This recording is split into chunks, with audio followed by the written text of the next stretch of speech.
আসসালামু আলাইকুম রহমতুল্লাহি ওবরকাতুহ। সম্মানিত দর্শক, আজকের এই ভিডিওটি বাংলাদেশের সাবেক প্রধানমন্ত্রী শেখ হাসিনার আগামী দিনের রাজনীতি, ভবিষ্যৎ এবং পরিণতি নিয়ে ইতিহাসের আলোকে আলোচনা করার চেষ্টা করব। আপনারা জানেন যে মানুষের যে ভাগ্য, এটির চারটি পরিণতি চারটি ডাইমেনশনে হয়ে থাকে, চতুষ্কোণে হয়ে থাকে। কিছু মানুষ রয়েছে জন্মগতভাবেই তারা রাজাবাদশাহ হয়ে জন্ম নেয়। আপনি যত চেষ্টা করেন, এখন চেষ্টা করলে কি আপনি সেই সৌদি আরবের রাজপরিবারের সদস্য হতে পারবেন? মোহাম্মদ বিন সালমান এখন যুবরাজ।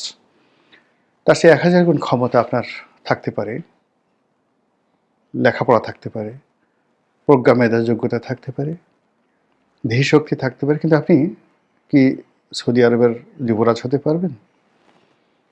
কিংবা বাকিংহাম প্যালেসে এখন যিনি রাজা হিসেবে আছেন, কিং হিসেবে আছেন, চার্লস, তিনি বা তার পুত্র উইলিয়াম, তার মতো কি আপনি হতে পারবেন?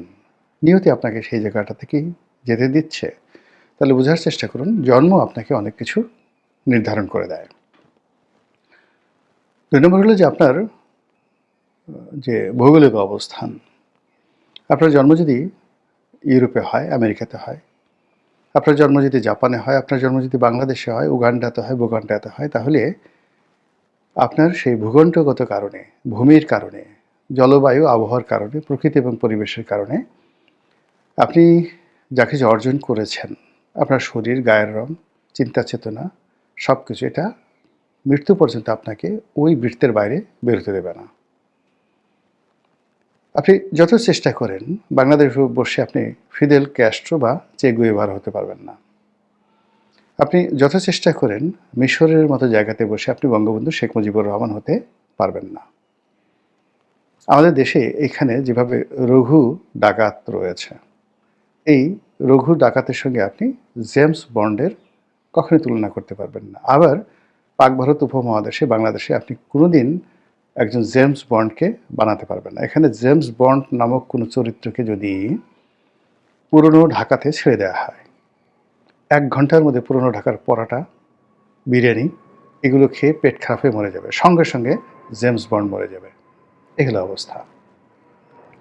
আবার আমাদের দেশের সেই বিখ্যাত যে রানী ভবানী, ভবানী পাঠক, কিংবা ধরুন সেই যে রঘু ডাকাত, এদেরকে নিয়ে যদি আপনি ইটালিতে ছেড়ে দেন, ১ মিনিটের মধ্যে সে মরে যাবে সঙ্গে সঙ্গে।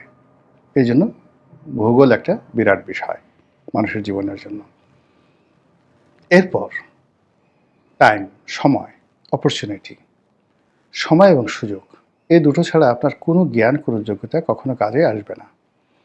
অনেক সফলতা কেবলমাত্র সময়ের কারণে ব্যর্থ হয়ে যায়, আর অনেক ব্যর্থতা কেবল সময়ের কারণে সফল হয়ে যায়। শেখ হাসিনার জন্য যেটি ২০০৯ সনে সম্ভব ছিল, ১২ সনে সম্ভব ছিল, সেটি ২০২৫ সনে তার জন্য অসম্ভব হয়ে গিয়েছিল। তারেক রহমান সাহেবের জন্য ২০২৪ সনের আগস্ট মাসের ১৫ তারিখ পর্যন্ত যে ইতিহাস রচনা করার তার সুযোগ ছিল, এটি এখন তিনি চেষ্টা করলেও পারবেন না। ফলে সময় একটা বিরাট ফ্যাক্টর।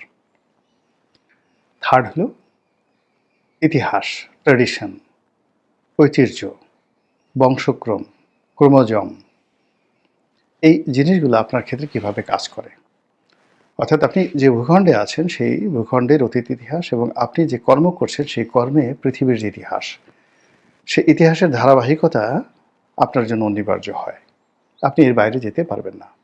বাংলাদেশে বঙ্গবন্ধুর যা অবস্থা হয়েছে, চিলির সালভেদর আলেনদের একই অবস্থা হয়েছে। বঙ্গবন্ধুর যে অবস্থা হয়েছে, মার্শাল টিটোর একই অবস্থা হয়েছে। এর বাইরে যেতে পারেনি। একটা সময় আছে, সেই সময়ের সাথে আপনাকে তাল মেলাতে হয়। তো সেই অর্থে শেখ হাসিনা এই মুহূর্তে কোন পর্যায়ের লোক? তার বন্ধুগুলো ধরেন, নরেন্দ্র মোদী, পুতিন, কাতারের এই যে বর্তমান আমির, সে আমিরের বাবা, বাদশাহ সালমানের যে এখন যে মোহাম্মদ বিন সালমান রয়েছেন, তার বাবা বাদশাহ সালমান, ডোনাল্ড ট্রাম্প, এই মানুষগুলোর কথা বললাম যাদের সঙ্গে তার ভালো সম্পর্ক রয়েছে। এর মধ্যে আরেকজন আছে বর্তমান, যিনি ভুটানের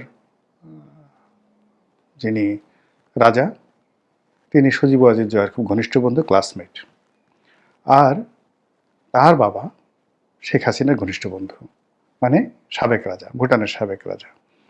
এই যে লিগেসি, এই মানুষগুলোর তকদিরের সাথে, পরিণতির সাথে, যাকে বলা হয় তার লিগেসি এবং তার তকদির নির্ভর করছে।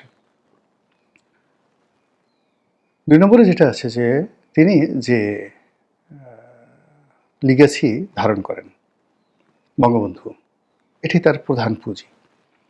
তো বঙ্গবন্ধু লেভেলে তার বন্ধু কারা ছিলেন? Nelson Mandela.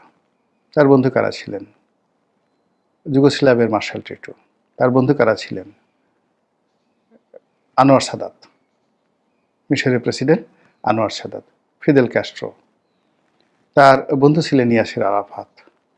অর্থাৎ আপনি সেই জোট নিরপেক্ষ আন্দোলনে 1973-তে যে বঙ্গবন্ধুর উপস্থিতি, সেই জায়গাতে যে পোর্ট্রেটগুলো আছে, ছবিগুলো আছে, এবং সেখানে তার সঙ্গে যার বন্ধুত্ব, সেই বন্ধুত্বের প্রেক্ষিতে যে একটা ইতিহাস রচনা হয়েছে, সেই ইতিহাসের ধারাবাহিকতায় ওই মানুষগুলোর যে পরবর্তী প্রজন্ম, নেক্সট জেনারেশন যারা রাজনীতিতে এসেছেন, তাদের যে পরিণতি হয়েছে, শেখ হাসিনারও ঠিক সেই পরিণতি হবে, এতে কোনো সন্দেহ নাই।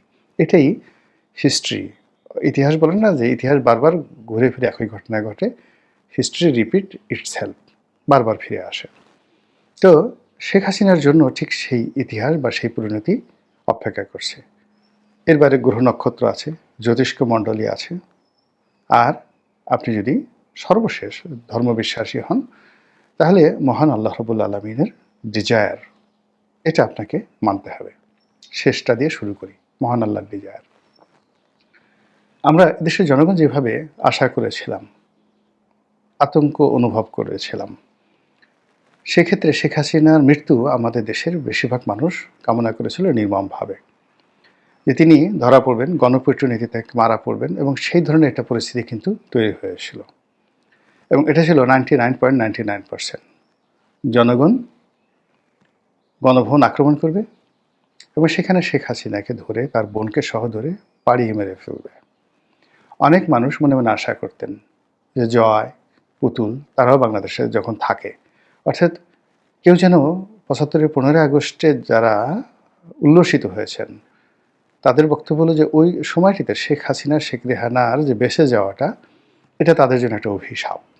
কাজেই আগামী দিনে যদি এরকম কোনো সুযোগ আসে, তাহলে সেক্ষেত্রে শেখ পরিবারের একটা সিঙ্গেল শেখকে বাঁচিয়ে রাখা যাবে না। সেক্ষেত্রে শেখ সেলিম, শেখ হেলাল, অন্যান্য যে সকল শেখ রয়েছে, সবাইকে পাড়ায় মারতে হবে। এই ছিল মানে শেখ হাসিনা বিরোধী, আওয়ামী লীগ বিরোধী তাদের একটা জনরোষ। যদিও শেখ পরিবারের মধ্যে অনেক অভ্যন্তরীণ দ্বন্দ্ব সংঘাত কোন্দল রয়েছে, কিন্তু অবাক করার ব্যাপার হলো মিরাকেলি প্রায় সব শেখ নিরাপদ দেশ ছেড়ে পালিয়েছেন বা চলে গেছেন।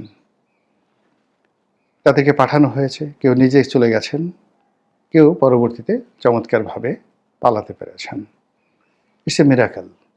অথচ এদেরকে যদি আগস্ট মাসের 2024 সালের 15 তারিখের মধ্যে পাওয়া যেত, জনরোষ এমন পর্যায়ে ছিল তারা কেউ বাঁচতে পারতেন না। তাদেরকে কে বাঁচালো? এরপর শেখ হাসিনা যেভাবে হেলিকপ্টার করে গেলেন, এটা আমার কাছে একটা অলৌকিক বিষয় মনে হয়। এটা খুব সাধারণ বিষয় নয়। তার হেলিকপ্টার ধ্বংস হয়ে যেতে পারত, হেলিকপ্টারের পাখা ভেঙে পড়তে পারত, বা তিনি যখন উড়াল দিবেন, হেলিকপ্টার উঠবেন, তখন গণভবনের গেট ভেঙে গেছে। পুরো জিনিসটিকে যারা ম্যাটিকুলাস বলার চেষ্টা করছেন, এটা যদি ম্যাটিকুলাস ডিজাইনের মতো হতো, তাহলে শেখ হাসিনা সপরিবারে ধরা পড়ার কথা।